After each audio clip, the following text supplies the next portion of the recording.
Cette saloperie de sang jaillit d'abord à travers ses narines, puis fit vibrer les veines de son cou, explosa en torrent écarlate dans sa bouche, atteignit ses yeux, l'aveugla et le fit choir.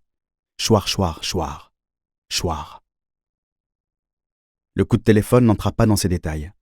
Le télégramme non plus, qui réclamait mon arrivée de toute urgence, parce que mon frère était mort.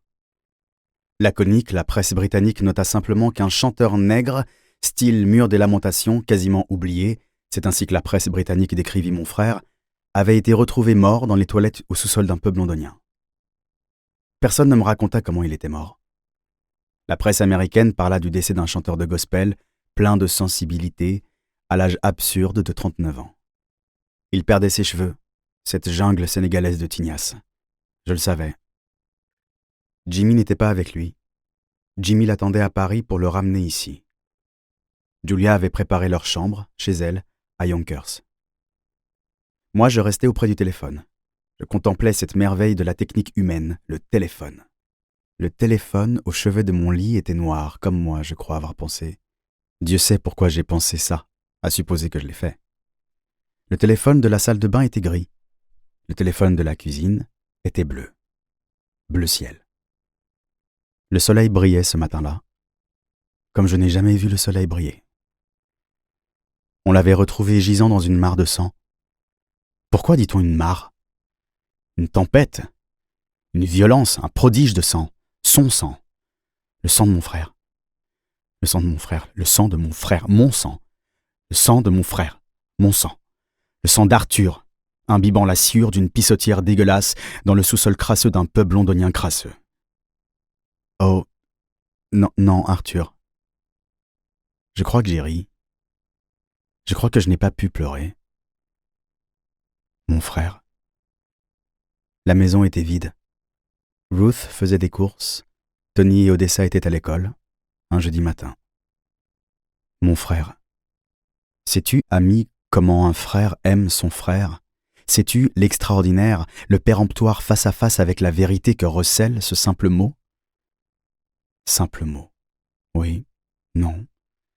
Tout devient irréfutable, indéchiffrable, devant un événement encore plus inimaginable que sa propre mort. C'est votre propre mort qui prend place bien au-delà des confins de votre propre imagination. Ou en tout cas, bien au-delà des confins de mon imagination. Et sais-tu combien mon frère m'aimait? Comme il m'aimait, et sais-tu que je ne le savais pas?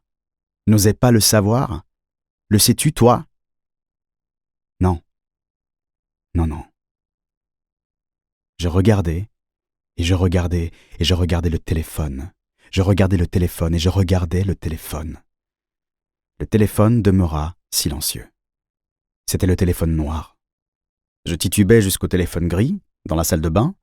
Peut-être ai-je pensé qu'il aurait pitié de moi si je m'asseyais humblement sur le trône.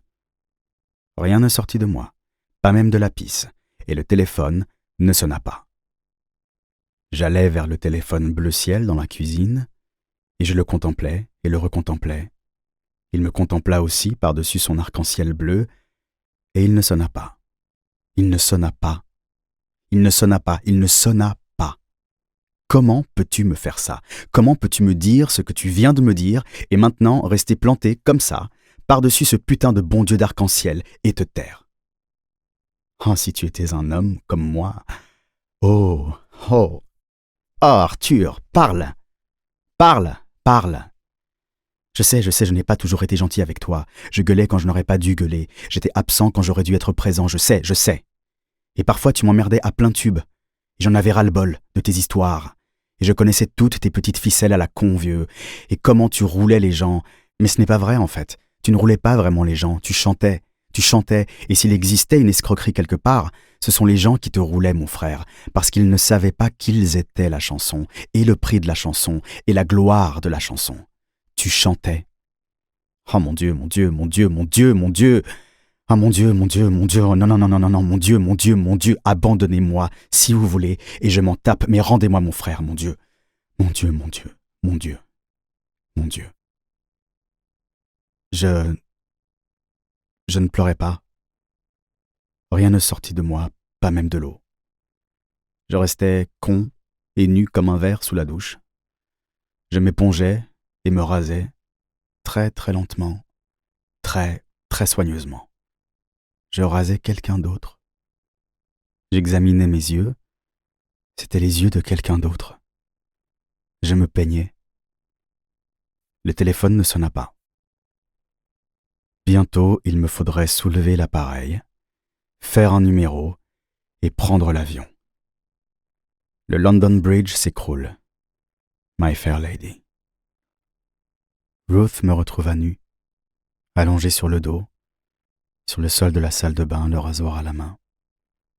Et le téléphone sonnait.